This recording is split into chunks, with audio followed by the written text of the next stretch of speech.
अरे हमारे कृष्णनगर ગામે એક NAC solar private limited company દ્વારા એક મોટો સોલર પાર્ક નિર્માણ થઈ રહ્યો છે। તો જે સોલર પાર્ક અહીંયા બનાવવાનો હોય તો એને માટે ખેડૂતો એને જમીન ભાડાપટ્ટે 30 વર્ષના ભાડાપટ્ટે આપેલી છે। તો એ લોકોએ એને કરાયા પહેલાં અહીંયા કામ ચાલુ કરી દીધેલું અને પછી આમાં આ લોકોનું એવું હોય કે જે સેન્ચ્યુરી હોય એની બાજુમાં કોઈ પણ પ્લાન્ટ બનતો હોય તો અહીંયા જે વસવાટ કરતા હોય પ્રાણીઓ, પશુઓ, પક્ષીઓ, તો એના માટે એ લોકો એનું પેમેન્ટ જમા કરાવવાનું સરકારશ્રીને, કારણ કે એના સંવર્ધન માટે। તો એ લોકોએ ટોટલ એને પ્લાન્ટ બતાવ્યો હતો 600 મિલિયન, એટલે કે 60 કરોડનો। તો 60 કરોડ લેખે 1% ભરવાનું થાય તો એમને 60 લાખ રૂપિયા ભરી દીધા હતા।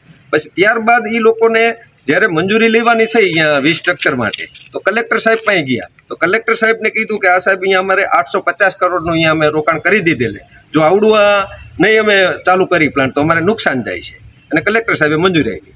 તો અમારી રજૂઆત એવી હતી વન વિભાગ પાસે, વન વિભાગને, કારણ કે અમે 21/6 જાણ કરેલ, અગ્ર સચિવ મુખ્ય વન સંરક્ષક ગાંધીનગર, અને જાણ કરેલ કે આ લોકોએ આ રીતે ગેરરીતિ કરી છે, આટલા કરોડનો ભ્રષ્ટાચાર કર્યો છે, કે 60 કરોડ બતાવી અને 850 કરોડ પાછળથી બતાવે છે, તો વચ્ચેનો ડિફરન્સ રહ્યો હોય તો એ ડિફરન્સનું પેમેન્ટ ક્યાં ગયું?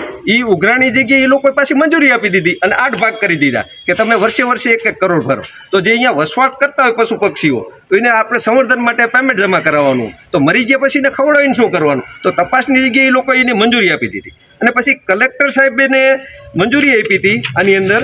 તો 5મા નંબરમાં એવું લખેલું હતું કે ઇકો સેન્સિટિવ ઝોનની બહાર જે કોઈ લાઈન આવતી હોય તો એની અંદર ખેડૂતો ખાતેદારો પાસે તમારે મંજૂરી લેવાની રહેશે, એના માટે તમારે એગ્રીમેન્ટ કરવાનું થાય છે, અને સરકારી ખરાબામાં આવતી હોય તો તેના માટે તમારે રેવન્યુ વિભાગમાંથી મંજૂરી લેવી જોઈએ। તો આ લોકોએ નથી રેવન્યુ વિભાગની મંજૂરી લીધી, અને જે કોઈ ખાતેદારોની લીધી છે તો એ પણ લીગલી રીતે એગ્રીમેન્ટ નથી થયેલું, આ ફાઇનલ વાત છે। તો રેવન્યુ વિભાગની તો મંજૂરી લીધી નથી, છતાં પણ આજ પર ડેનો 35 થી 40 લાખનો પાવર ઉત્પન્ન કરી રહ્યા છે,